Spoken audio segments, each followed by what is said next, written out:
LG Chem has been under fire for the last year due to massive recalls on their energy storage batteries. For us, that was the Gen 2 RESU 10H, but it goes well beyond residential storage. These recalls combined with the pandemic has really put LG Chem in a very difficult position, and it seems as though things are only getting worse for them. But before I enlighten you with some important details on the LG Chem recall, please take a second to subscribe to our channel. We really appreciate it when you do that.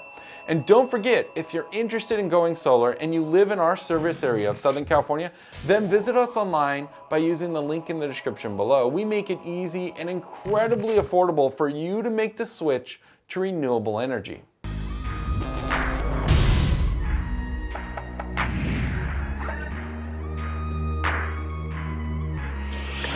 Now, for those of you that don't know, I'm Dale with Pacific Sun Technologies, and I'm here to give you some insight on LG Chem's massive recall. So, as I had mentioned, it appears as though things aren't getting better with LG Chem's battery recall, as automaker General Motors has expanded their existing recall on the Chevy Bolt for risks of battery defects. This, like I said, is on top of an $800 million recall already in place with GM that was created back in November of last year.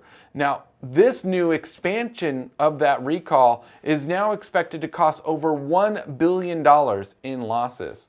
And what's even worse, this isn't the first time LG Chem has had to deal with an automaker recall, as Hyundai had to recall roughly 82,000 electric vehicles, costing LG Chem roughly $851.9 million. Yeah, I mean, we're talking all of this together is just shy of $3 billion.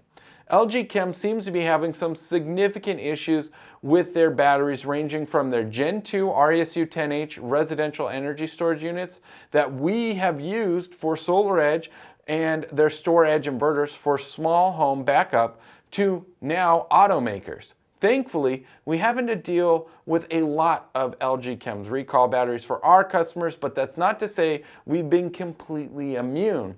The total estimated number of recalled LG Chem Gen 2 RESU 10H batteries, man, that is such a tongue tie, according to LG Chem, is around 10,000 units. But that is up from the original recall, which was only supposed to be around 1,300 units.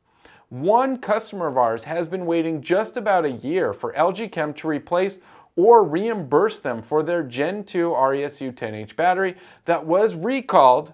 It was then replaced with a defective unit, and we have only seen progress marginally within the last month or so. Now, another customer of ours that has nothing to do with the recall of the Gen 2 but is affected because of it, has a Gen 3 RESU 16H battery that was dead on arrival. Yeah, it didn't work right when we installed it. We've been waiting 3 months now, as of this video, for LG Chem to ship us a replacement BCU.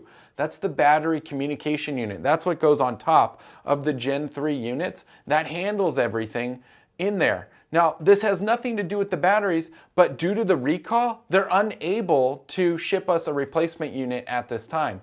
They are hoping by late October, which we're in mid-October, to have something to us, but they don't have an actual firm date. So it may not be till November or December.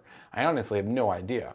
It's clear LG Chem is struggling in the battery business across all sectors, as many solar companies like ourselves have found them to be more trouble than they're actually worth. And the solar industry isn't the only industry reconsidering their partnerships with LG Chem.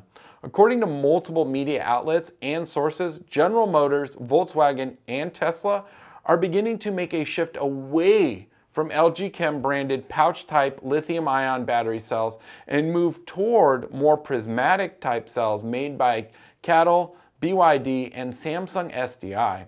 At this point, if you were considering solar with battery backup and you were being offered an LG Chem battery, if it's in the early stages, I would really think twice and maybe look at an alternative battery system like Enphase's Encharge or Zonin. I'm not saying LG is complete trash, but I feel that the customer support and warranty claim process is pretty extensive if you have to deal with it due to so much going on with the company right now. I've included a couple links in the description below for those of you interested in reading more about LG Chem's various battery recalls.